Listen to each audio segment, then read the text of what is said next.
여러분 자랑하는 거 여기 이제 우리가 계속해서 보는 내용인데 기독교 가치관에서 볼 때 자랑하는 거 이거 뭐 별로 좋아 보이지가 않습니다. 원래 자랑이라는 것은 다른 사람이 나를 인정해주고 뭐 칭찬해줄 때 그게 이제 자랑거리가 자연스럽게 돼야 되는데 자기가 뭐 자기 일을 이렇게 자랑한다면은 이 좀 보기가 좋지 않잖아요.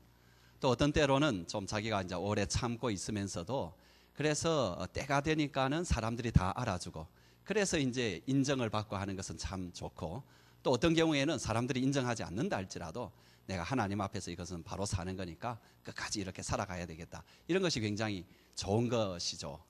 그런데 이제 아무리 좀 자랑거리라 할지라도 자기 입으로 먼저 입방아를 그렇게 지어버리면 그죠? 참 자랑거리도 나중에 오히려 부끄러운 것이 되는 그런 경우가 종종 있습니다. 이건 뭐 꼭 기독교의 우리의 신앙 세계뿐만 아니라 이 세상에서도 좀 마찬가지입니다. 좀 겸손하고 좀 할 말이 있어도 삼가는 그런 태도들을 사람들은 참 좋아하고 특별히 유교 문화인 우리 문화는 좀 그렇습니다. 그런데 여러분 바울 당시에 있어서 흔히 이제 그리스 로마 시대라 그렇게 하거든요. 로마 그리스 시대라. 그래서 정치적으로는 로마가 완전히 지배하지만은 또 문화적으로는 그리스 문화가 편만하게 퍼진 이제 한 1000년 동안 서양을 지배했던 그 세계인데요. 그 세계에서 자랑하는 것은 굉장히 자연스러운 일입니다.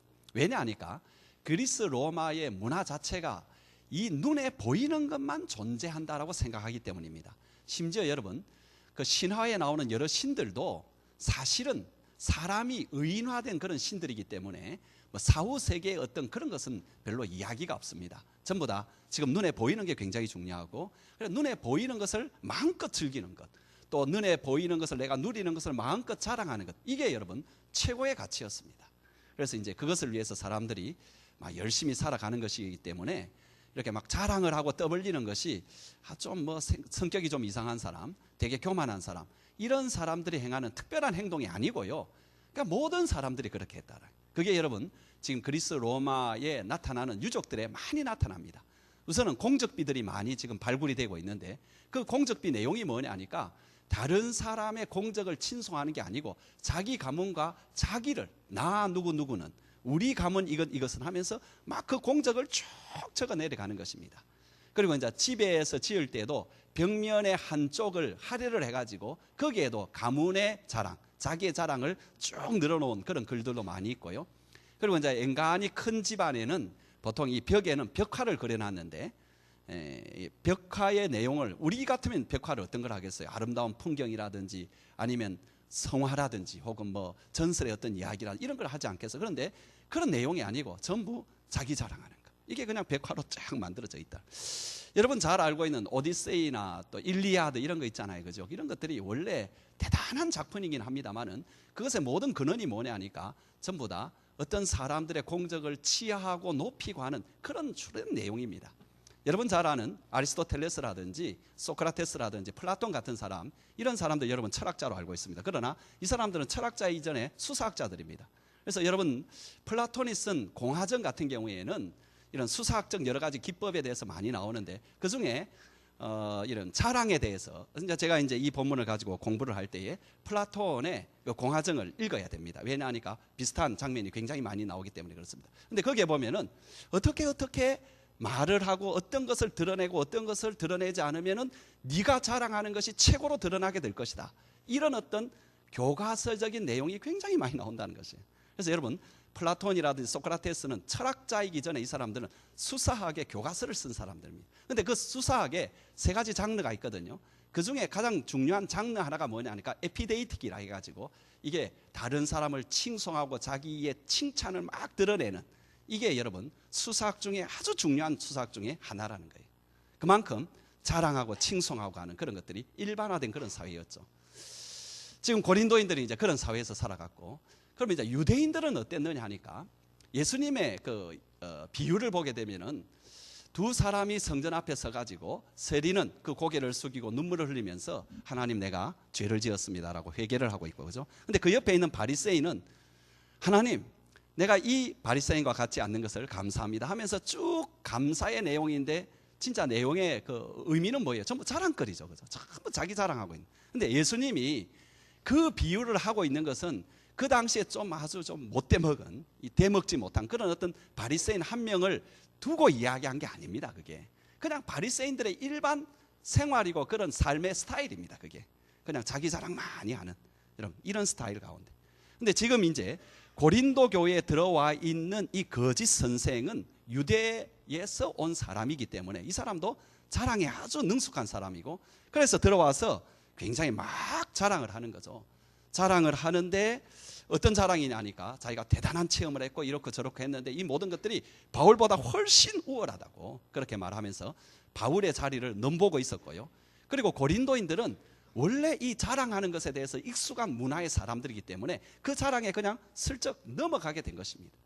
이런 상황 가운데서 이제 계속해서 바울에 대한 공격, 그 공격의 핵심에는 바울은 사도가 아니다, 이런 자랑거리도 없지 않느냐, 이런 내용이었죠. 이런 상황 가운데서 이제 바울은 자기 자신을 방어하기 위해서 자기에 관한 이야기를 이제 해야 되는데 이게 별로 즐겁지가 않습니다. 왜냐하니까 또 하나의 자랑하는 사람들 틈에 끼어가지고 경쟁하는 것처럼 보이기 때문에 그렇다는 거예요. 자기 이야기를 하게 되면. 근데 바울은 이제 이미 그 사람들이 자랑하는 것에 대해서 굉장히 못마땅한 그런 어떤 평가를 이미 내린 적이 있습니다. 여러분 10장 12절에 보면은 앞에 나오는데 한번 읽어볼까요? 시작. 우리가 어떤 자기를 칭찬하는 자와 더불어 감히 짝가며 비교할 수 없다. 자기를 칭찬하는 게 뭐예요? 자랑하는 거죠, 그죠? 자랑하는 자들과는 내가 막 같이 가기 싫다 이런 이야기죠. 이 사람들이 그죠? 어떻게 자랑했느냐 하니까 남이 칭찬하는 것을 기다리지 아니하고 자기들이 막 자기를 자랑하는 것을 막 드러내면서 더군다나 어떻게 하느냐 하니까 바울이 이루어 놓은 공적도 자기들이 마치 이룬 것처럼 슬쩍 가져와 가지고 이야기를 막 해나가는 거죠. 바로 그럴 때 여러분 사도 바울은 이제 자기 자신에 대해서 이야기를 해야 돼요. 그리고 그 자기에 대해 이야기하는 것은 지금 자랑의 문맥에서 보면 또 하나의 자랑이 될 수밖에 없다라는 거죠. 이해가 되죠, 그죠?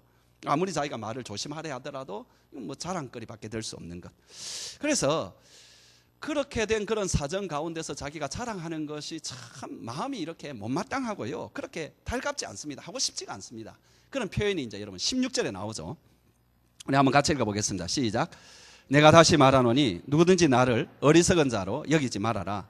만일 그러하더라도 내가 조금 자랑할 수 있도록 어리석은 자로 받으라.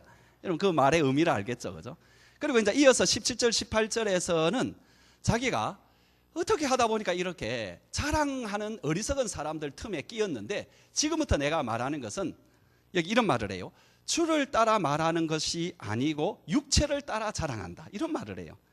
이 말을 여러분 오해하지 말 것은 뭐 주를 따라 말하는 게 아니니까 지금부터 나오는 성경 내용은 뭐 영감설, 그러니까 성령의 영감이 없는 그런 인간의 말이구나, 이건 성경이 아니구나, 전혀 그런 뜻은 아니고요.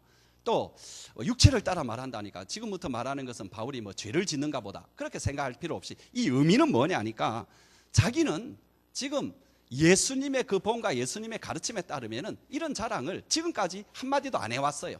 그게 자기는 바른 삶이라고 알아왔고 지금까지 왔어요.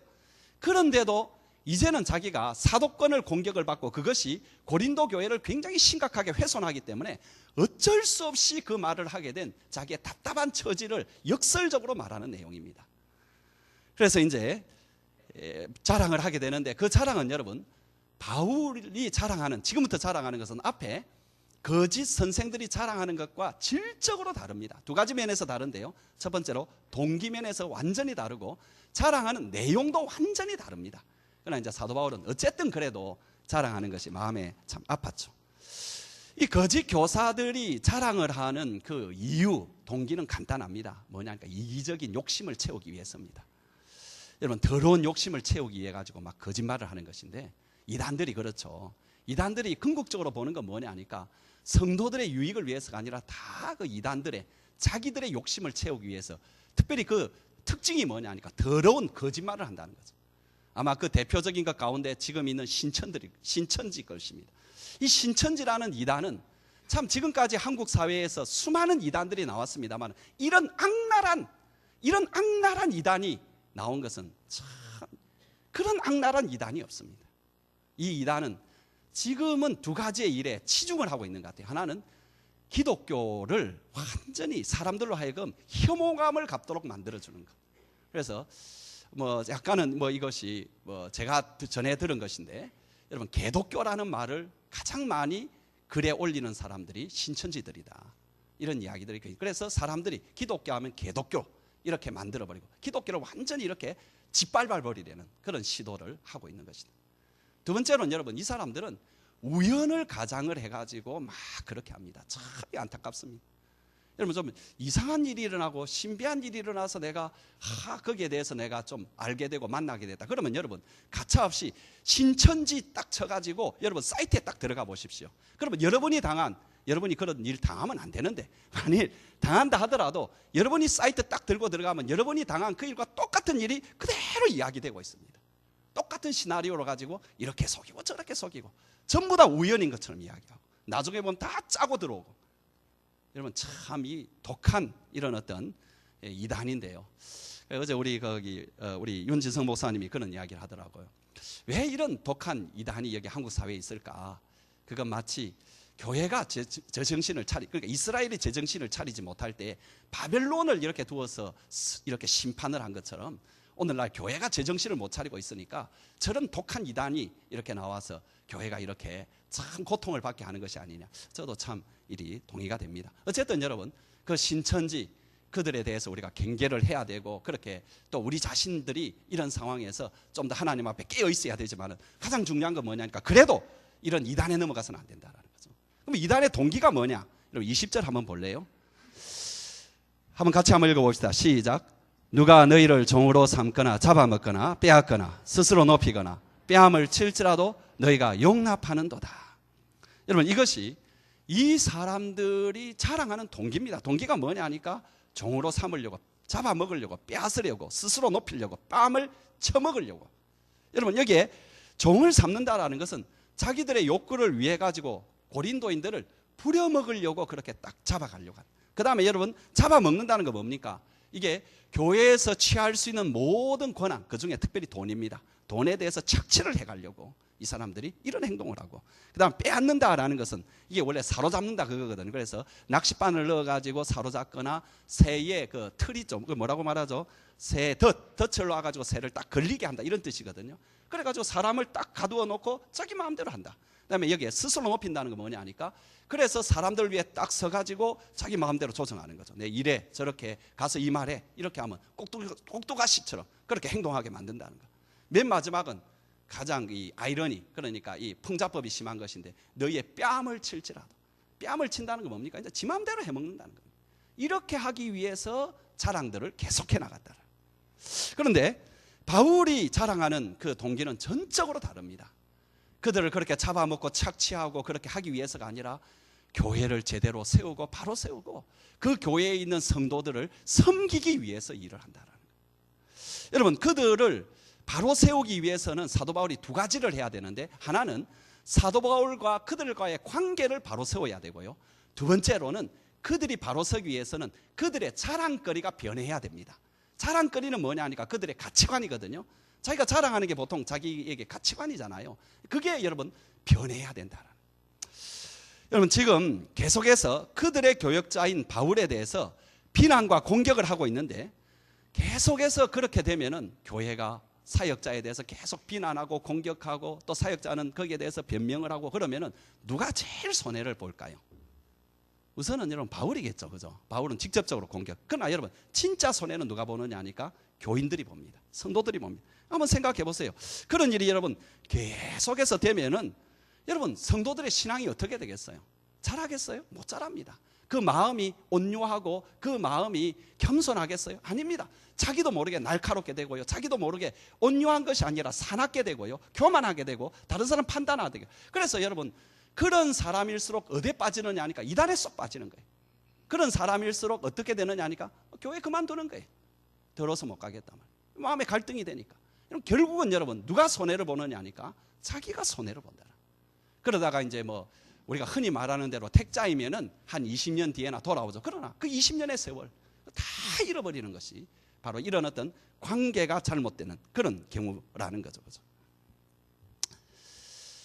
여러분 지금 바울은 그런 일이 있을까봐 참 자기가 말하는 것은 어리석은 일이고 또 그렇게 하는 것을 정말 하기 싫은 일이지만은 지금부터 자기가 말하는 건 뭐냐 하니까 내가 하나님의 진짜 종이다, 이 말을 지금부터 하고 하는 겁니다. 여러분 한번 생각을 해보세요. 내가 만약 하나님의 사역자라면은 다른 사람이 나를 보고 여러 가지 보면서 당신이 진짜 하나님의 사역자입니다 이렇게 인정을 해줘야지. 그죠? 다른 사람이 뭐가 이렇게 말을 이렇게 해줘야지.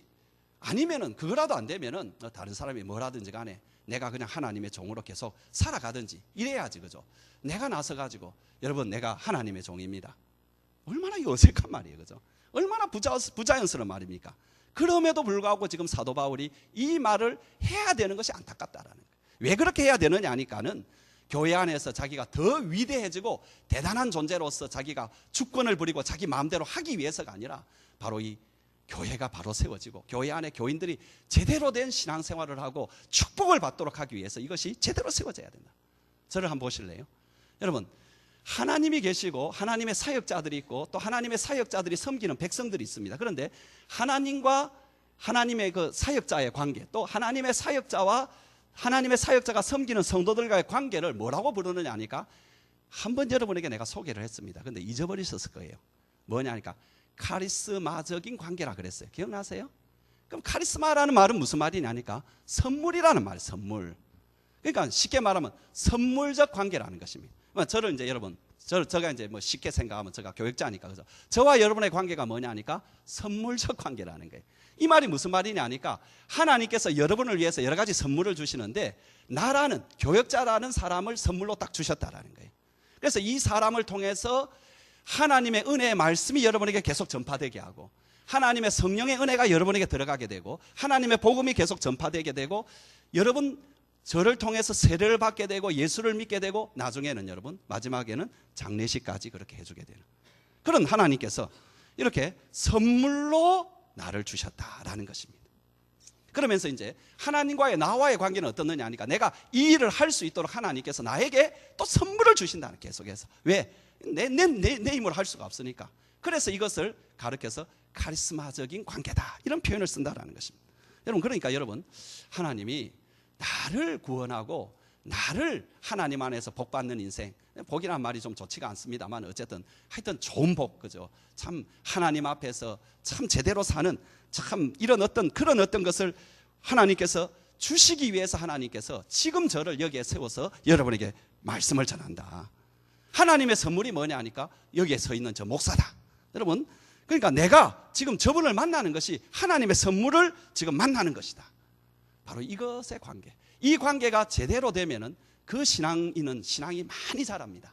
신앙생활하는 게 굉장히 즐겁습니다. 편합니다. 굉장히 편합니다. 빨리빨리 자랍니다. 근데 그게 제대로 돼 있지 않으면 여러분 신앙생활하는 게 그렇게 괴로워요.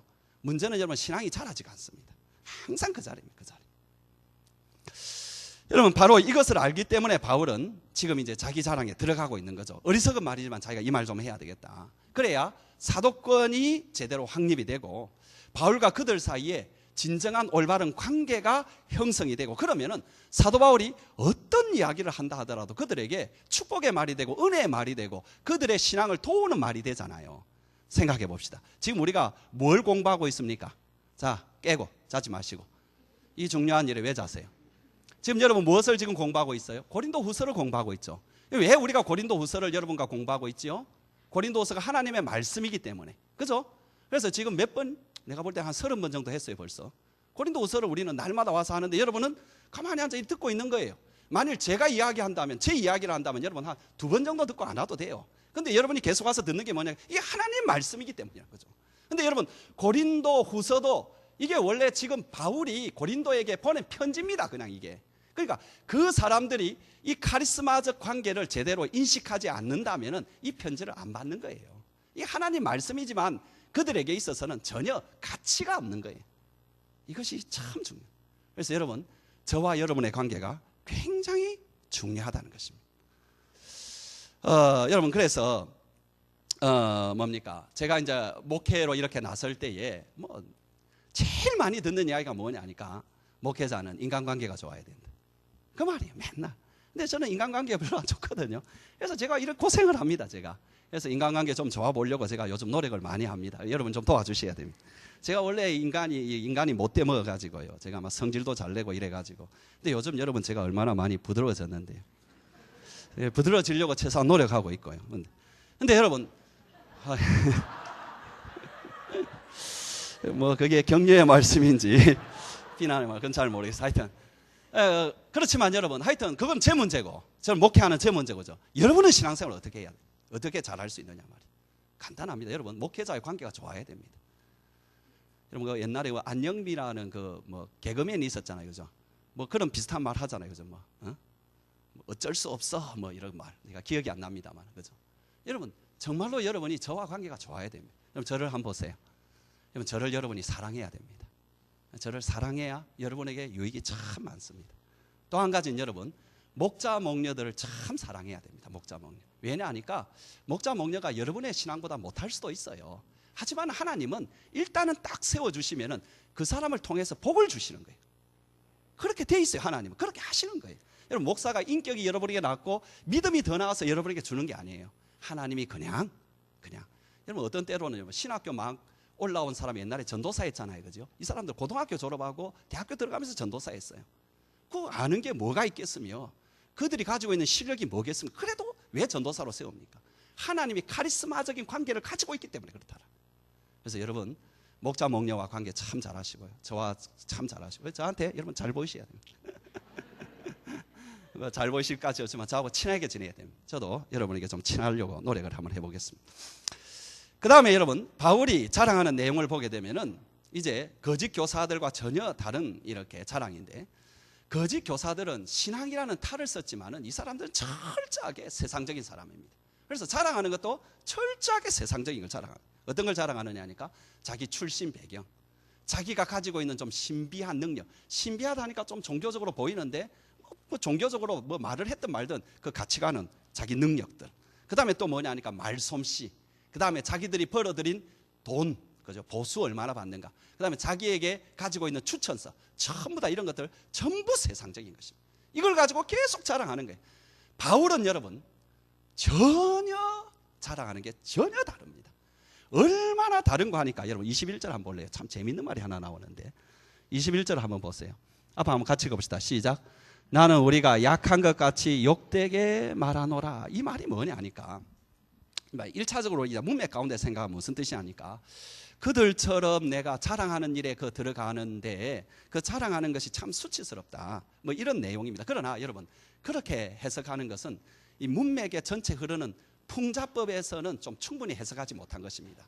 이것을 가장 잘 번역한 것이 제가 볼 때는 공동번역이라는 그 번역에서 기가 차게 번역을 했습니다. 거기에 보면 뭐라고 했느냐 하니까 나는 마음이 너무 약해서 그런 것들, 그러니까는 그 거짓 선생들이 자랑하고 하는 이런 것들은 부끄러워가지고 자랑을 못하겠다. 그 사람들이 자랑하는 것을 생각해보면 창피해가지고 나는 자랑 못하겠다. 그러니까는 그들의 자랑거리와 사도 바울의 자랑거리가 얼마나 다르냐 하는 거죠. 이제 사도 바울이 자랑에 들어가게 되는데 그 자랑의 적어도 첫 번째 내용은 거짓 선생들의 자랑거리와 좀 비슷하고 거기에 필적하는 자랑을 하는데 출발은 그렇게 합니다. 그 내용은 뭐냐 하니까 혈통의 자랑입니다. 그가 유대인이다. 본문 볼까요? 그럼 22절 우리 한번 같이 읽어봅시다. 시작. 그들이 히브리인이냐? 나도 그러하며 그들이 이스라엘인이냐? 나도 그러하며 그들이 아브라함의 후손이냐? 나도 그러하며. 여러분 똑같은 말이죠. 그래서 히브리인, 이스라엘 사람, 뭐 아브라함의 자손.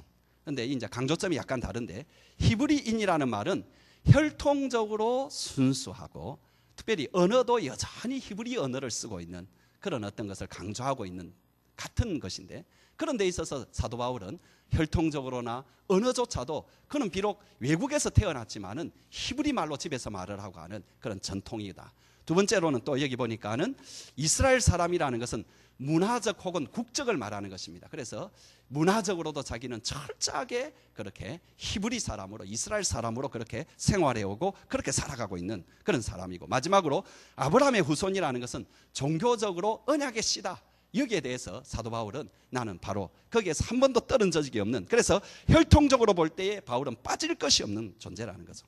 그런데 이제 바울이 이제 지금 그 다음부터 이제 완전히 다른 걸 이야기해요. 그런데 왜 이거부터 이야기하느냐 하니까 두 가지인 것 같아요. 이유가 하나는 뭐냐 하니까 원래 컴피티션 경쟁이라는 것은 처음은 똑같이 시작하는 거잖아요, 그죠? 그래서 같은 선에서 한번 뛰어보는 거예요. 그래서 그들이 자랑하는 것을 가지고 그들이 그 정도 자랑하느냐? 나도 못 미치지 않는다라고 딱 이야기. 내가 훨씬 더 낫다라는 걸 먼저 딱 자랑하는 거죠. 그죠? 두 번째로는 지금 이 모든 싸움의 근원에 있는 문제가 뭐냐 하니까 사도권 다툼입니다. 사도 바울이 사도냐 아니냐. 그런데 그 당시에 사도가 되는 가장 중요한 요건 중에 하나가 유대인이라는 좀 혈통적인 것도 중요했다라. 거기에 대해서 이제 사도 바울은 딱 고정을 시켜놓고 이제 사도에 대한 가장 중요한 요건을 분명히 이야기하는 거죠. 이제 그 다음부터 이야기하는 것은 완전히 정반대로 나아가는데 당시에 여러분 전혀 자랑거리가 되지 못하는 것을 지금부터 말하기 시작합니다. 그 내용은 뭐냐 하니까 고초와 고난과 연약함과 참 패배와 실망스러운 일, 수치스러운 일, 이런 걸 자랑하는데 그 시작을 이렇게 말을 하고 있죠. 한번 같이 한번 볼까요, 여러분? 23절 우리 한번 같이 읽어봅시다. 시작. 그들이 그리스도인의 일꾼이냐 정신없는 말을 하거니와. 여러분 이 말은 여러분 이거에 사도 바울이 얼마나 수사하게 대가인지를 보여주는 말입니다. 이 말 자체가. 이 말은 세 개에 걸립니다. 정신없는 말을 하거니와. 정확하게 번역하면 미친 사람 말 같지만은 첫 번째 어떤 내용이냐니까 그들이 그리스도의 일꾼이냐 미친 소리 하지 마라. 그들이 어떻게 그리스도의 일꾼이냐 미친 소리 하지 마라. 이렇게 딱 걸리게 해놨어요. 두 번째로는 지금부터 내가 비교의 말을 하기 시작하는데 이거 사실은 정신없는 말이다. 내가 하기 싫은 미친 사람같이 이거 내가 말할 수밖에 없다. 그 이야기를 하고 세 번째로는 여러분 이것은 밑에 있는 모든 것에 걸고 이렇게 딱 이렇게 돼 있어가지고 그 뜻이 뭐냐 하니까 지금부터 내가 자랑하는 것은 꼭 세상적인 관점에서 볼 때는 미친 사람 소리일 거다. 자랑거리가 아닌데 내가 지금부터 자랑하게 된다. 이런 내용을 딱 담고 그렇게 가는 거죠. 그죠? 그러면서 이제 자랑거리를 하나씩 보는데 제일 첫 번째가 뭐냐 하니까 내가 수고를 넘치도록 하고, 그러니까 그들과 비교해가지고 수고를 넘치게 했다 그런 뜻이 아니에요. 왜냐 하니까 그들은 그리스도를 위해서 수고한 것은 하나도 없는 사람들. 왜? 전부 자기 욕심을 위해서 수고한 사람. 그런 뜻이 아니고 고된 일꾼으로 생활해왔다라. 그럼 여러분 이것을 생각할 때 우리 생각하면은 주께서 사도 바울이 주님을 위해서 정말로 고되게 열심히 그렇게 수고하며 일을 해왔네. 참 멋지네. 이렇게 우리가 생각할 수 있을지 모릅니다. 그러나 여러분 헬라 사람들에게 있어서 아이디얼 타입의 인간형, 그러니까는 이상적인 인간이란 누구냐 하니까는 일하는 인간이 아닙니다. 여러분 그 그리스에서 연극과 시와 서사와 이런 것들이 굉장히 발전한 철학이 이렇게 발전한 이유가 뭐냐 하니까 그들에게 있어서 최고의 인간이라는 것은 일하는 인간이 아니라 사색하고 철학하고 시를 짓고 글을 읽으면서 연극을 보는 사람들입니다. 그러면 일하는 사람은 뭐예요? 인간 쓰레기로 읽었습니다. 사도 바울이 지금 그 이야기를 한다. 그 다음에 여러분 옥에 갇히기도 더 많이 했다. 여러분 바울이 이 편지를 쓸 시기는요, 그 뒤에 이제 사도 바울이 22장에 사도행전 22장에 보면은 예루살렘의 옥에 한번 갇히고 23장에 보면은 가이사랴 옥에 또 갇히고 27장에 보면은 로마 옥에 갇히게 되는데 3번 갇히게 되는데 이것을 당하기 전입니다. 그러니까 성경에는 오직 이거 지금 이 편지를 쓰기 전에 성경에 기록된 그가 감옥에 간 건 뭐냐 하니까 빌립보에서 감옥에 한번 간 거. 그런데 여기에 벌써 뭐라고 말합니까? 여러 번 옥에 갇히기도 더 많이 했다. 이걸 볼 때 여러분 사도행전에 나와 있는 사도 바울의 고난의 여러 가지 사건들은 실제로 사도 바울이 당한 사건에 비해서는 굉장히 빙산의 일각이라는 거죠. 그런데 이제 이 편지를 쓰고 난 뒤에 사도 바울이 이제 죽죠. AD 65년 내지 64년에 죽게 되는데 그로부터 정확하게 25년 뒤에 클레멘트라는 로마의 한 사람이 고린도에 편지를 썼습니다. 그 편지가 남아 있습니다. 그 편지에 보면 뭐라고 되어 있느냐 하니까 우리의 사도 바울은 이 땅에 있을 때 7번 옥에 갇혔으며 이렇게 나온다. 그러니까 7번 옥에 갇힌 걸로 나온다라는 것입니다. 여러분 이제 옥에 갇혔다 하니까 순교자의 정신 하면서 우리는 그렇게 생각을 합니다. 그러나 여러분 당시의 관점에서 보게 되면은 사실 지금의 관점에서 볼 때에도 이게 여러분 조금만 잘못 생각하면 아주 수치스러운 일입니다. 아니 세상에 뭐 어떻게 했길래 감옥에 그것도 한 번도 아니고 7번이나 들락날락 그렇게 범죄자로 저 사람은 주의 일을 했느냐 이런 생각이 안 들겠어요? 그런 이야기를 지금 그럴 수밖에 없는, 그러나 자기는 그렇게 살아왔다라. 거짓말할 수도 없는 것이고. 그 다음에 여러분 매도 수없이 맞고 여러 번 죽었다. 여러분 왜 하나님의 사도라면 매 맞아가면서 꼭 일을 해야 됩니까? 그냥 뭡니까 이렇게 세상적인 어떤 여러분 이런 어떤 것들을 우리가 그죠 존경받아가면서 또 여러분 칭찬 들어가면서 또 자기의 필요한 것들 다 이렇게 챙겨가면서 사도의 역할을 하는 사람들도 참 많이 있는데 왜 바울은 이런 어떤 매도 수없이 맞고 죽을 뻔도 여러 번 하는 그런 일을 계속 맞이해야 됐느냐. 우리가 신앙의 영웅담으로 들으면 대단한 것 같지만은 조금만 세상적으로 생각하고 조금만 삐딱하게 들으면 꼭 그리 해야 되느냐. 왜 그렇게 꼭 그리 살아야 되느냐. 차라리 그런 일이 없었으면 복음 더 잘 전했지 않겠느냐. 그런 어떤 생각이 든다라는 것입니다. 그리고 난데 이제 그 뒤에 나오는 것은 여러 번 죽을 뻔하였다라는 그것을 자세히 설명하는 겁니다. 그래서 첫 번째 나오는 게 뭐냐 하니까 유대인들에게 40에 하나 감한매를 5번 맞았다. 여러분 이것은 여러분 신명기 23장에 보면은 25장에 보게 되면은 유대인들 가운데 어떤 사람이 심각한 이렇게 죄를 짓고 율법을 어겼을 때는 태장을 때리게 됐었어요. 태형, 때리는 것을 했는데 거기에 보면은 때리더라도 40대까지만 때려라.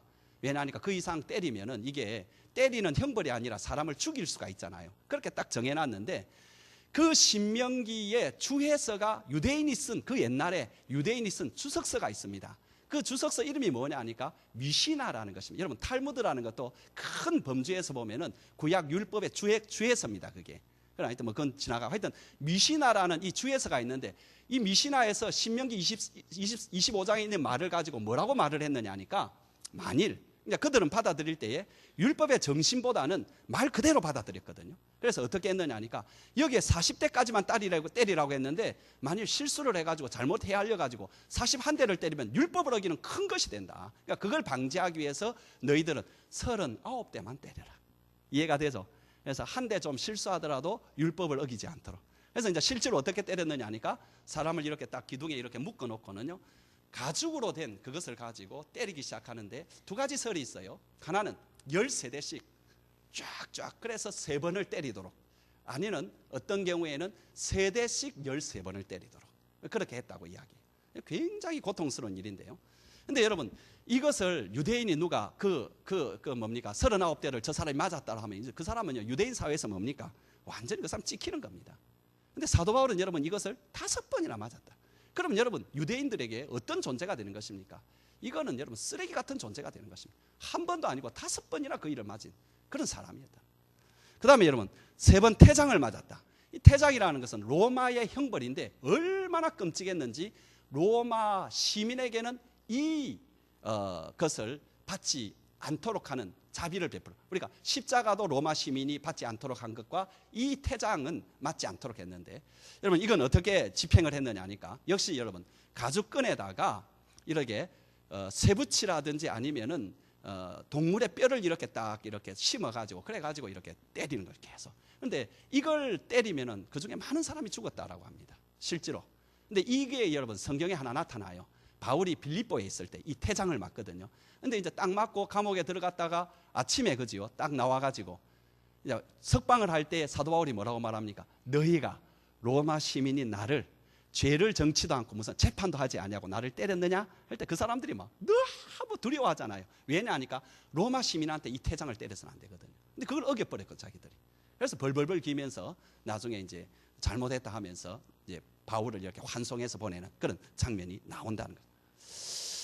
여러분 나머지 2번은 어디에서 맞았는지 나오지 못하죠. 하여튼 3번을 맞았는데 이것은 여러분 로마 시민으로서도 참 어떻게 보면 부끄러운 일입니다. 아마 쓰레기 중에 쓰레기 같은 사람이 3번 맞게 되는 이 일을 그가 감당을 하고 있다. 그 다음에 또 나오는 게 뭐냐 하니까 한 번 돌로 맞고 이 루스드라에서 만났는데 여러분 이렇게 사람의 여러분 아이들 때릴 때 주의해야 됩니다. 저를 한번 보세요. 아이들 때릴 때에 제일 안 때리는 게 제일 좋아요. 두 번째 여러분 꼭 때리려면은 엉덩이를 때린다든지 하는데 제일 안 좋은 게 뭐냐 하니까 뺨을 때리는 것보다 더 안 좋은 게 있습니다. 그게 뭐냐 하니까 던져가지고 때리는 거 있잖아요. 그 진짜 그거 사람 평생 안 잊어집니다. 그거는. 그래서 여러분 절대로 그렇게 때리지는 마세요. 아시겠죠? 그런데 여러분 돌로 던져가지고 한다. 이건 미친 개한테나 하는 행동이라는 거예요. 사도 바울의 취급이 뭐냐 하니까 미친 개처럼 취급을 받았다. 돌에 던져가지고 말이에요. 그 다음에 나오는 게 뭐냐 하니까 3번 파선하고 일주야를 깊은 바다에서 지냈다. 여러분 이제 사도 바울이 파선을 하는 장면이 사도행전 27장에 보게 되면 로마로 가는 길에 멜리데 섬, 지금 말타 섬이에요. 그 섬에서 표류를 하게 하고 파선을 하는 장면이 나오는데 그 일은 지금 이 편지를 쓴 후의 일입니다. 지금 시간적으로. 그러니까 그 전에 벌써 이 사람은 3번이나 이렇게 파선을 당하고요. 그러는 가운데 일주야를 그 바닷속에서 떠다녔다. 일주야 하면 몇 시간이겠어요? 어떤 사람은 7일이라 그렇게 하는데 이게 24시간입니다. 그러니까 여러분 마음속에 뭐 7일이 아니고 24시간이면 할만했겠네. 여러분 한번 해보십시오. 1시간만 떠다녀 보십시오. 근데 24시간을 떠다니는 그 죽은 가운데 그가 계속 지내면서 그러면서 그 다음에 나오는 게 뭐냐니까 여러 번 여행의 강의 위험과 강도의 위험과 이건 두 가지 해석이 되는데요. 강이라는 건 자연의 위험, 강도라는 것은 인재의 위험 이런 것들로부터 계속해서 어려움과 고통을 당했다. 혹은 여러분 여기 강이라는 것을 해적으로 보기도 합니다. 해적의 위험, 강도는 노상 강도의 위험. 그래서 가는 데마다 낭패를 당하는 하늘이 이 사람을 버렸다 할 정도로 그런 어려움을 당했다. 그다음에 동족의 위험과 이방인의 위험. 여러분 이런 강도 같은 악한 사람만이 아니고 일반 사람들에게도 고초를 당했는데 이방인은 이방인대로 동족은 동족대로 그를 죽이려고 하였고 괴롭혔다는 여러분 어떤 사람에게도 환영받지 못하는 존재였다. 그 다음에 시내라는 것은 시내물이 졸졸졸 그게 시내가 아니고요. 도시입니다. 도시, 타운. 그래서 도시의 위험과 광야의 위험과 바다의 위험. 이 뭡니까? 우리가 존재할 수 있는 3가지 공간을 이야기하는 거죠. 도시 아니면은 밖에 있는 들판, 그게 아니면 바다. 그죠? 그러니까 그런 모든 곳에서도 그는 계속해서 고난과 어려움을 당했기 때문에 한마디로 갈 곳이 없었다라는 거예요. 그리고 난 뒤에 제일 어려운 게 뭐냐니까 거짓 형제 중에 위험을 당했다. 지금 이게 이제 사도 바울이 지금 받고 있는 고통이죠. 그죠? 다른 거 다 좋다. 그런데 거짓 형제가 나를 따라다니면서 이렇게 괴롭히는 거 이건 너무너무 괴롭다. 그 다음에 또 나오는 게 뭐냐니까 그 마지막은 또 수고하며 우리 한번 같이 읽어볼까요? 시작. 또 수고하며 애쓰고 여러 번 자지 못하고 줄이고 목마르고 여러 번 굶고 춥고 헐벗었노라. 그러니까 사역을 하는 가운데에서 그에게 있는 궁핍한 생활. 너무나 죽도록 일을 해야 되고 애간장을 태우면서 일을 해야 되고 잠도 자지 못하고 먹지도 못하고 마시지도 못하고 굶기를 예사로 하고 벌벌 떨면서 추위에 견디면서 제대로 입지도 못한 특별히 마지막에 헐벗었다 네이키드 됐다 이 말은 여러분 그 당시에는 그 제수들이나 혹은 전쟁 포로들에게 쓰는 특별한 용어입니다. 이 단어가 그런 신세로 그가 살아갔다는.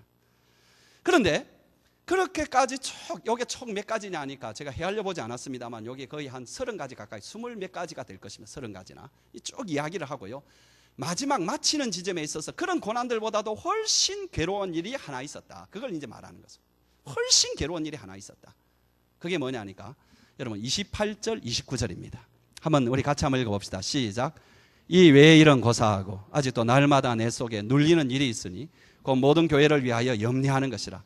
누가 약하면 내가 약하지 아니하며 누가 실족하게 되면 내가 애타지 아니하되. 무슨 말입니까? 교회 때문에 받는 그 스트레스, 교회를 염려하는 그 마음, 교인들이 어떤 사람은 막 실족해서 죄를 짓고 갚버리고 어떤 사람은 또 이렇게 하고 저렇게 하고 이런 것들이 너무너무 괴로워서 그 앞에 있는 그 일은 여기에 비해서는 아무것도 아니다. 이게 여러분 그게 교회의 일이고 교회에 사역하는 일이라는 거죠. 그 고통을 자기가 감당을 하고 있다. 그 날마다 받고 있다. 여러분 어떤 분이 저에게 이렇게 말을 했습니다. 목사님은 참 좋겠습니다. 왜냐하니까 막 이 세상 일, 세속 일에 좀 휩쓸리지 아니하고 늘 영적인 일, 은혜로운 일 거기에 집중하지 않습니까? 제가 늘 웃고 말았지만 속으로는 그렇게 말했습니다. 장로님께서 한번 해보시지요. 그렇게. 어떤 장로님이 늘 목사님 설교를 들으면서 참 못마땅했습니다. 근데 이제 한 번은 목사님이 출타를 해가지고 자기가 어쩔 수 없이 강대상에 이렇게 서게 되었는데 자기는 사실은 내심 굉장히 기뻤습니다. 왜냐하면 평소에 한번 자기도 그렇게 설교를 해봤으면 하고 또 설교를 하면은 저 목사보다는 내가 참 잘하겠다 이런 생각이 있더라는. 그래서 열심히 준비해가지고 강대상에 딱 올라갔는데 딱 올라서는 순간에 이상하게 하늘이 노래지더만은 그 다음에는 등에서 땀이 칙칙 나더만은 그리고 준비한 이 원고가 보이지 않는데 딱 한마디만 생각이 나가지고 그 말만 하고 내려왔대요. 그 말 참 재밌습니다. 소피, 닭피, 개피, 돼지피 중에 그 중에 그리스도의 피가 최고입니다. 명설교죠, 명설교. 근데 이분이 다시는 이제 목사님의 설교에 대해서 말을 하죠. 뭐 옛날에 우리가 부흥회 때 많이 듣던 이야기입니다만 시골에서 어떤 집사님의 소가 말을 안 듣는 거예요, 계속해서. 그러니까 옛날에는 여러분 집사님들이 무슨 일이 있어도 그죠? 소가 아파도 목사님 찾아오나요? 목사님 찾아와가지고 우리 지금 이 소가 말을 안 듣는다고. 그렇게 하니까 목사님 그럼 가봅시다 해가지고 그 소한테 가서 귀에다가 속삭. 그러니까 누워있던 소가 벌떡 일어나더니만 뭐 시키는 대로 다 하는. 그래서 뭐라고 말했느냐 하니까 야, 너 그렇게 소일 하기 싫으면 목사 일 한번 해볼래? 그렇게 하니까 벌떡이라는. 그러면 이제 제가 정말로 감사한 게 뭐냐 하니까 목자 목녀들입니다. 왜 목자 목녀가 힘드느냐 하니까 밥을 해줘서가 아닙니다. 밥은 금요일에 다 먹습니다. 여러분 집에서 밥 안 해도 목장에서 밥 안 해도 밥은 다 해 먹습니다. 또 때가 되면은 목장 식구들이 이렇게 반찬 한 가지씩 이렇게 해오기 때문에 그게 그렇게 어려운 건 아닙니다. 심지어는 여러분 때로는 목자 목녀가 너무 힘들어서 어려울 때는 밥을 안 해도 목장에서 식구들이 알아서 해줄 때도 많이 있습니다. 수고 안 한다는 건 아니지만 그게 문제가 아니야. 뭐가 문제냐 하니까 목장 식구들이 가지고 있는 그 문제가 내 문제가 돼버린다. 이게 힘든 겁니다. 아니, 저 사람이 지금 직장에서 막 퇴직할까 말까 견딜까 말까 하고 있으면은 이전에는 막 그 사람 문제였습니다. 그런데 목장 식구가 되면 그게 내 문제가 됩니다. 그 문제가 해결될 때까지 내 마음 편하지가 않습니다. 이게 힘들다는 거죠. 그래서 여러분 제가 뭐 이야기하다 여기까지 왔는지 모르겠지만 하여튼 여러분 참 고맙습니다. 그래서 목장 목녀들 정말로 고맙고요. 정말로 그럴 때에 여러분 주님의 마음을 배워갑니다. 왜? 다른 사람의 짐을 져보기 때문에. 귀한 것입니다. 그게. 이제 바울이 이제 지금까지 이제 어쩔 수 없이 그렇게 쭉 자랑한 것을 이제 마지막 정리를 하는데 30절이죠. 우리 한번 같이 읽어봅시다. 시작. 내가 부득불 자랑할진대 내가 약한 것을 자랑하리라.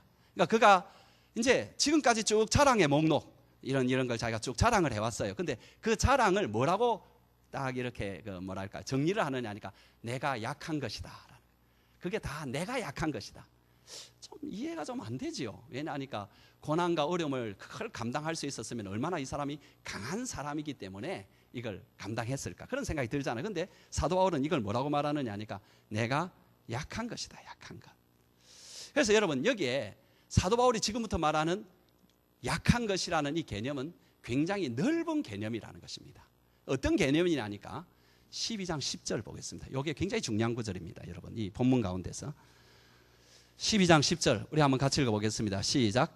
그러므로 내가 그리스도를 위하여 약한 것들과 능력과 궁핍과 박해와 공고를 기뻐하노니 이는 내가 약한 그때의 강함이라. 여러분 이게 문법적으로 정확하게 번역한 겁니다. 그러나 의미적으로는 이렇습니다. 이게 내가 다시 번역하겠습니다. 그러므로 내가 그리스도를 위하여 약한 것들 곧 능력과 궁핍과 박해와 공고를 기뻐한다. 약한 것 속에 뭐가 들어가느냐 하니까 궁핍과 공고와 고난과 힘든 것과 핍박과 이런 것이 다 들어간다라는 거예요. 그러면 여러분 왜 그러면 이런 것들이 약함에 들어가느냐? 쉽습니다. 여러분 자기가 약하기 때문에 받는다라는 거예요. 자기가 피할 수 있고 거기에 대해서 면제할 수 있는 능력이 있으면 뭐가 좋아가지고 이런 걸 받겠습니까? 얼마든지 피하지요. 근데 자기가 피하지를 못하거든요. 왜? 자기의 한계 때문에 어찌됐든 간에 자기가 그걸 당해야 되는 거예요. 그러니까 자기가 약하다는 약하다. 근데 사도 바울은 그래서 너 약하면 이런 거 당해. 약하지 마라. 강해져. 이건 세상의 논리고요. 사도 바울은 뭐냐니까 그 약한 것을 내가 자랑한다. 왜 자랑하느냐? 이게 놀라운. 지금부터 여러분 우리는 그리스도의 복음 속으로 들어가겠습니다. 지금부터 우리는 세상의 생각을 버리고 그리스도의 복음 속으로 들어가겠습니다. 이것입니다. 그 약한 것을 왜 자랑하느냐? 마지막 사건이 하나 더 있습니다. 그 사건을 이야기하고 여러분 오늘의 사건의 마지막에 연약함 중에 연약함을 직접 체험한 한 가지의 사건을 말하는데요. 이 사건은 연약한 정도가 아니고요. 아주 수치스러운 사건입니다. 그 여러분 31절에서 33절 사건이. 다시 한번 보겠습니다. 31절에서 33절 우리 한번 같이 읽읍시다. 시작. 주 예수의 아버지 여호와를 찬송할 하나님이 내가 거짓말 아니하는 것을 아시느니라. 다메섹에서 아레다 왕의 고관이 나를 잡으려고 다메섹 성을 지켰으나 나는 광주리를 타고 들창문으로 성벽을 내려가 그 손에서 벗어났다. 지금 자기가 뭐 이야기하느냐 하니까 자기가 한밤중에 다마스커스입니다. 지금의 다마스커스라는 그 성에서 한밤중에 광주리를 타고 도망친 이야기를 합니다. 그런데 이 말을 할 때에 그 배경이 뭐냐 하니까 코로라 무랄리스라는 그런 로마 병의 제도가 있었습니다. 코로라. 여러분 뭐 생각나세요? 코로라 하면 택시 생각나죠? 그러면 여러분 그 택시의 그 뭡니까? 마크가 뭔지 기억나세요? 왕관이 왕관. 그러니까 코로라는 말이 뭐냐 하니까 왕관이란 뜻, 왕관. 무랄리스라는 거 뭐냐니까 병사의 병사의 왕관 이런 뜻이에요. 이 무슨 이야기냐니까, 여러분 로마 군대에는 원래 그 병들이 로마 시민들이 아닙니다. 전부 다 다른 이민족 가운데서 리크루트한 이렇게 징집한 사람, 징집도 아니고 그러니까는 자발적으로 내가 그렇게 발룬티어로 내가 이렇게 되겠다, 내가 그런 사람들입니다. 그러면은 그 사람들에게 주는 녹봉이 뭐냐니까, 병사 때 먹고 살 수 있는 그 정도만 주지만 이 사람이 끝까지 살아남으면은 로마 시민권을 준다라는 거예요. 그러면서 경제적인 문제를 다 해결해 줘 버립니다. 여러분 그런 사람들이 이제 전쟁에 나가잖아요, 그죠? 그럼 전쟁에 나가면은 앞장 서려고 하겠어요? 뒤에 서려고 하겠어요? 뒤에 서죠.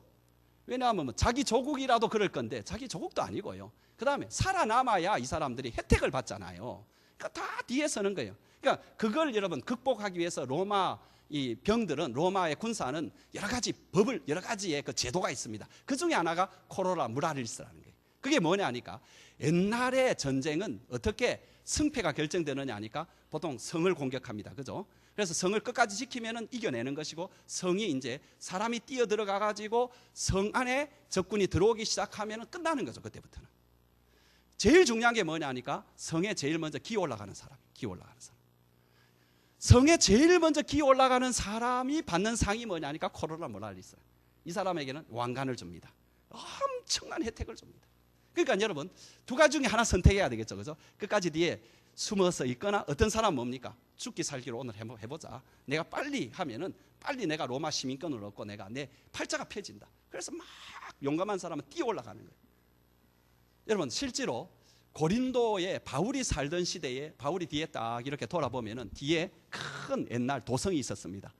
지금도 가보면 그대로 있는 그 도성이 있었습니다. 망한 도성이 있었습니다. 언제 망했느냐 하니까 정확하게 250년 전, 바울이 있었던 250년 전, 그러니까 BC 146년에 망한 도성이 그대로 남아있어요. 근데 그 도성이 망할 때 코로나 무랄리스로 망한 거예요. 근데 사람들이 막 기어 올라가가지고요, 그래가지고 망해버린 거예요. 여러분 그 도성에 있는 사람들에게 자기가 뭐라고 이야기하느냐가, 나는 그런 용감하게 그 성에 올라가서 그것을 정복하는 그게 아니고, 나는 한밤중에 생선 광주리를 타고 토꼈다, 이야기. 경상도 말로 하면 사나이가 앞장서서 죽을 똥 살 똥 줄을 위해 뭡니까? 뭘 위해 가지고 막 앞에 달려가야 되는데, 그게 아니고 뭡니까? 살아남기 위해서 내가 어떻게 보면은 한밤중에 내가 토꼈다라는. 여러분 가장 자기의 경험 가운데서 가장 수치스러운 사건이지. 그런데 그걸 뭐라고 하냐? 이걸 자랑한다, 이걸 자랑. 희한하죠? 이걸 자랑한다. 왜 그러면 이걸 자랑하느냐 도대체? 바울이 이 어리석고 수치스러운 이런 것을 왜 자꾸 자랑하느냐 하니까 이유가 두 가지입니다. 첫 번째로는 이런 일들 가운데서 오히려 하나님의 능력이 나타나더라는 것입니다. 이게 복음입니다. 이게 놀라운 것입니다. 여러분 이것은 다음 주에 더 자세히 살펴보겠습니다. 여러분 다음 주는 여러분 빠지지 마세요. 다음 주는 제가 7년간 여러분 돈을 써도 한 3억 5천 원 써가지고 공부한 내용들입니다. 그래서 다음 주는 빠지지 마세요. 어쨌든 여러분 다음 주 또 시시하게 설교하면 큰일인데 괜히 내가 이렇게. 어쨌든 여러분 그 일은 우리가 다음에 이렇게 생각을 해보겠지만, 여러분 이런 어떤 가장 어떻게 힘들고 어려운 그런 삶을 사는데, 그 삶 속에서 바울의 삶과 사역의 열매가 뭐였다는 거예요. 그렇게 자기는 살아왔는데 열매가 뭐냐니까 수많은 사람이 주께로 돌아오더라는 거예요. 하나님의 위대한 교회들이 곳곳에 서더라는 거예요. 자기가 한 일이라는 건 뭐냐니까 그 연약함 속에서 그저 묵묵하게 주어진 일을 하면서 그 일을 견디면서 그 일을 해왔는데 놀라운 일이 벌어지더라는 것입니다. 고난과 곤란과 핍박과 능력과 공핍의 연속이었는데 이상하게 하나님의 일은 그 속에서 이루어지더라는 것입니다. 그래서 자기는 자기의 연약함을 자랑한다. 내가 그냥 연약하게 살아갔는데 이런 일들이 이렇게 일어났는데, 그게 놀라운 일. 사랑하는 성도 여러분, 하나님 나라는 이상하게요, 인간의 강함 속에서 이루어지는 것이 아니고 인간의 가장 연약함 속에서 이루어집니다. 왜요? 모릅니다, 나도. 그런데 그렇다는 거예요. 여러분 인간의 고난과 핍박과 궁핍 속에서 그렇게 뭐 일을 하는데, 여러분 부유와 번영과 형통 속에서 이루는 그 일보다는 훨씬 더 생명의 역사가 막 일어나는 그런 일들이 그때 일어나더라는 것입니다. 그래서 여러분 기독교 역사를 썼던 위대한 한 학자는 이렇게 말을 했습니다. 성도들이 경기장 관중석에서 이렇게 앉아가지고 성극을 볼 때보다도 성도들이 경기장 안에서 사자의 밥이 되었던 그 시절에 정말로 기독교는 찬란하게 번져갔다. 기독교는 진정한 기독교가 되었다. 힘있게 되었다. 이렇게 말하고 있습니다. 두 번째는 뭐냐니까 이 방법이 예수님의 방법이라는 것입니다. 그냥 예수님의 방법. 여러분 그 침묵이라는 글을 썼던 엔도 슈샤코라는 거죠. 일본인 작가가 그리스도의 탄생이라는 책에서 그리스도에 대해서 이렇게 말을 해서 한번 들어보실래요? 갈릴리에서 자라나 예루살렘 성 밖에서 살해된 마르고 수족이 가는 사나이, 개같이 살해되면서도 숨을 거둘 때까지 오직 사랑만으로 산 사나이. 그는 생전의 현실 속에서 무력했으나 다만 사랑을 말하고 사랑을 사고 사랑의 하나님을 증명했을 뿐이다. 왜 이토록 무력하게 되었던 사나이가 사람들로부터 망각되어 버리지 않았는가? 왜 그토록 개같이 살해된 사나이가 사람들의 신앙의 대상이 되어서 그들의 삶의 스타일을 바꾸어 놓았는가? 이 예수의 신비성은 우리가 합리적으로 해석하려고 해도 할 수 없는 불가사의한 것이다. 여러분 한 성도가 성 프란치스코에 물었습니다. 당신은 어떻게 그렇게 위대한 삶을 살 수 있었는가? 프란체스코가 빙그레 웃으면서 대답하기를 아마도 이 때문일게요. 하나님께서 하늘에서 땅을 내려다보시면서 가장 비천하고 연약한 그 사람이 어디에 있는가 살펴보고 나를 발견하시고는 내가 발견했다. 내가 저 사람을 써야 되겠다. 저 사람 보잘것없는 저 사람 써서 저 사람은 결코 자기를 자랑하지 아니할 것이다 하셨을 거예요. 하도 보잘것이 없어서 나를 쓰신 것이요. 당신도 보잘것이 없는 사람이 되면 하나님께서 쓰실 것이요. 여러분 하나님 이것은 고린도전서 1장 27절에서 29절 31절에 이렇게 말합니다. 그러나 하나님이 세상에 미련한 것들을 택하사 지혜 있는 자들을 부끄럽게 하려 하시려고 세상에 약한 것들을 택하사 강한 것들을 부끄럽게 하려 하시며 하나님께서 세상에 천한 것들과 멸시받는 것들과 없는 것들을 택하사 있는 것들을 폐하려 하시나니 이는 아무 육체도 하나님 앞에서 자랑하지 못하게 하려 하심이라. 기록된 바 자랑하는 자는 주 안에서 자랑하라 함과 같게 하려 함이라. 사랑하는 성도 여러분, 가장 연약한 자를 쓰는 것이 하나님의 방법입니다. 연약함이 하나님의 방법입니다. 여러분이 가지고 있는 연약함은 하나님의 방법이 되고 하나님의 능력이 이루어지고 완성되는 그것이 깃드는 자리입니다. 그 연약함이 있기 때문에 하나님께서 여러분을 쓰시는 것입니다. 그런 여러분의 연약함을 보면서 내 삶 중에 있는 어려운 고난, 곤란, 심지어 여러 가지 핍박당하고 힘들어하는 이런 것을 보면서 너무 상심하지 마시기 바랍니다. 너무 억울해하지도 마시기 바랍니다. 너무 분해하지도 마시기 바랍니다. 여러분 너무 이것 때문에 나는 안 돼, 할 수 없어, 못할 거야 이렇게 생각하지 마시기 바랍니다. 오히려 감사하시기 바랍니다. 그때부터 주님이 일하기 시작합니다. 나를 내려놓고 더 이상 나에게 소망이 없다. 주님 당신이 오시옵소서. 당신이 내 속에서 살아주시옵소서. 난 당신께 순종하겠습니다. 여러분 연약한 사람만이 주님을 섬기게 돼요. 연약한 사람만이 주님을 마음에 모시게 되고요. 연약한 사람만이 그 연약함 때문에 주님을 의지하게 되고 주님은 바로 그 사람을 통해서 당신의 사랑을 흘러내리십니다. 그 사람을 통해서 당신의 온유를 보여주십니다. 당신의 절제를 보여주십니다. 당신의 위대한 일들을 주님께서는 보여주시고 역사하십니다. 우리가 찬양을 좀 이따 할 것입니다. 나의 빈잔을 채우네. 여러분 빈잔 2절이죠, 그죠? 제가 그거 보면은 그죠? 십자가 죄사 하셨는데 주의 이름 찬양해. 주 나의 모든 것 쓰러진 나를 세우고 나의 빈잔을 채우네. 주 나의 모든 것. 여러분 뭘로 채우렵니까? 주님이 주시는 또 하나의 능력으로 채우렵니까? 주님이 주시는 그런 어떤 열정으로 채우시렵니까? 아닙니다. 여러분 주님은 여러분에게 그런 열정을 준다고 약속하지 않았습니다. 여러분 그런 능력을 여러분 준다고 약속하죠. 주님 당신을 주신다고 약속했어요. 당신을 받아야 돼요. 당신과 관계를 맺어야 되고 당신을 사랑해야 되고 당신을 따라가야 돼요. 그러면 주님께서 우리를 위대한 도구로 만들어 주십니다. 우리 찬양합시다.